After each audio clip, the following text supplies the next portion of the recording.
अस्सलाम वालेकुम प्यारे बच्चों, मैं हूँ आपकी रिफत मैम। आज हम जमात 8वीं के उर्दू का सबक कंप्यूटर का इर्तिकाई सफ़र का तसल्सल करेंगे। पिछले लेक्चर में हमने एनालॉग और डिजिटल किस्म के कंप्यूटर के अलावा हाइब्रिड कंप्यूटर, सुपर कंप्यूटर और क्वांटम कंप्यूटर के बारे में पढ़ा था। अब हम इसके आगे आज पढ़ते हैं। जर्मन साइंसदान और फलसफी लेबनिटर बाइनरी सिस्टम को फितरत का सिस्टम मानता था। इसका कहना था कि बाइनरी सिस्टम का एकता यानी वहदत की अलामत है और खुदा भी एक है और सिफर कुछ न होने की अलामत है। जैसे ला यानी अदम और खुदा ने सब चीज़ें खला यानी अदम से ही तख्लीक की हैं। दूसरे मानों में एक का हिस्सा खालिक की अलामत है और सिफर तख्लीक की। बाइनरी सिस्टम में आशिया सिस्टम से बिल्कुल मुख्तलिफ होता है। आशिया सिस्टम में 9 तक हिस्से और 10वां सिफर इस्तेमाल होता है। बाइनरी सिस्टम में ये हिस्से बिल्कुल मुख्तलिफ अंदाज में लिखे जाते हैं। मसलन 9 के हिस्से को बाइनरी सिस्टम में इस तरह लिखा जाएगा: 1-0-0-1, 8 गुना 1 जमा 0 गुना 4 जमा 0 गुना 2 जमा 1 9 के बराबर है। 8 जमा 0 जमा 0 जमा 1 9 के बराबर है। आसान हिसाब इस तरह बना। इस तरह कंप्यूटर को हम 5 हिस्सों में बांट सकते हैं। पहला हिस्सा दरामद का हिस्सा कहलाता है, जिसको साइंसी इस्तिलाह में इनपुट का हिस्सा कहते हैं। हम कंप्यूटर से जो कुछ जानना चाहते हैं या इसकी याददाश्त में जो भी मालूमात दर्ज करना चाहते हैं, तो इन मालूमात को दरामद वाले हिस्से में दाखिल करना होगा। दूसरा हिस्सा ज़ख़ीरा या माल गोदाम की तरह होता है।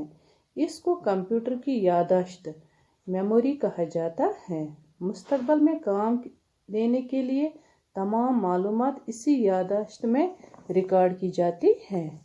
तीसरा हिस्सा हिसाब किताब का हिस्सा है। इसी हिस्से से कंप्यूटर रियाजी के सवाल हल करता है। चौथा हिस्सा कंट्रोल यूनिट कहलाता है।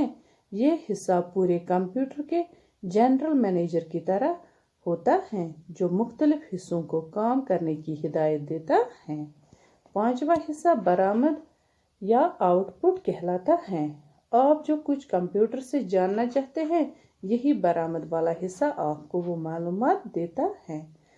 बच्चों, दूसरी आलमगीर जंग के बाद से साइंसदानों ने कंप्यूटर की साइंस पर ज़्यादा तवज्जो दी है। इस ज़माने के बनाए हुए कंप्यूटर पहली नस्ल के कंप्यूटर कहलाते हैं। पहली नस्ल के इन कंप्यूटरों में बरकी सिग्नलों के लिए वैक्यूम ट्यूब इस्तेमाल किए जाते थे।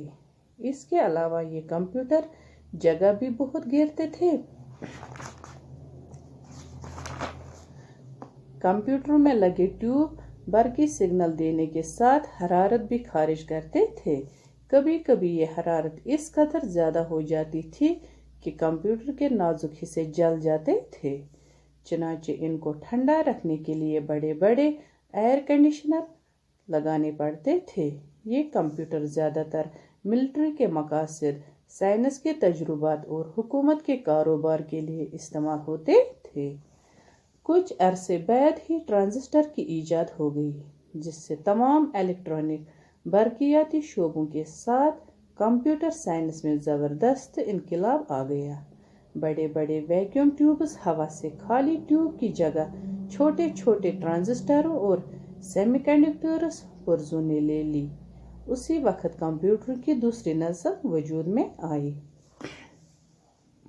कंप्यूटरों की ये दूसरी नस्ल जगह भी बहुत कम घेरती थी और बिजली का करंट भी कम इस्तेमाल करती थी। इसके अलावा ये कंप्यूटर पहली नस्ल के कंप्यूटरों के मुकाबले में बहुत ज़्यादा तेज़ी से काम करने लगे और इनकी याददाश्त में मालूमात हज़ारों गुना ज़्यादा दर्ज की जाने लगी।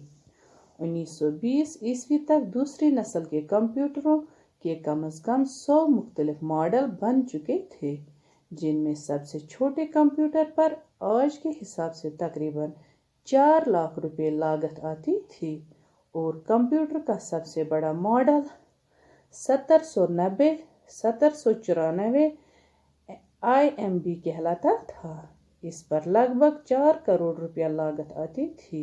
ये कंप्यूटर फिजाई, खलाई साइंस या इंजीनियरिंग सनतों में इस्तेमाल होते थे।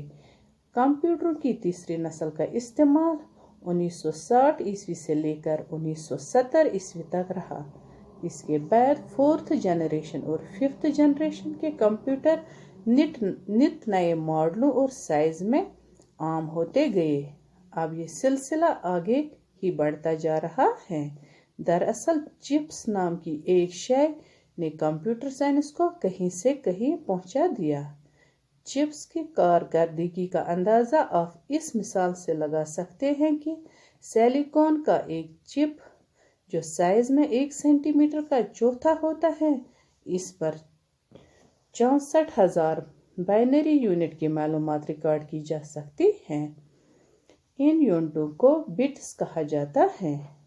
चिप्स की इजाद से कंप्यूटर की याददाश्त का मैदान करीब करीब लामहदूद हो गया है और काम की तेज़ रफ्तारी भी बहुत बढ़ गई है।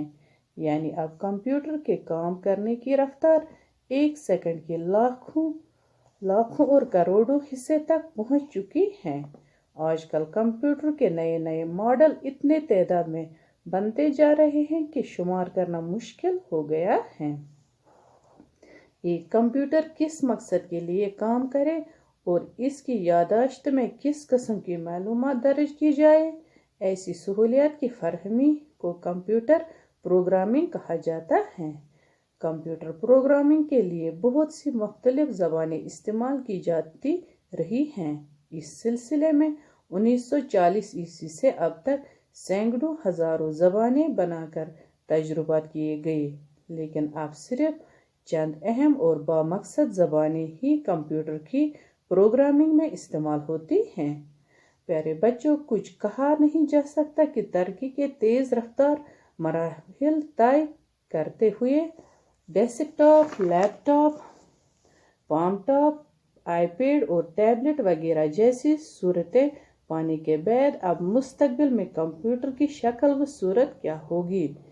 फिलहाल वक्त तक एक इंसान की निजी व इनफरादी और समाजी व इज्तिमाई ज़िंदगी का कोई गोशा ऐसा नहीं है जिसमें कंप्यूटर की कार फराहमी नहीं हो।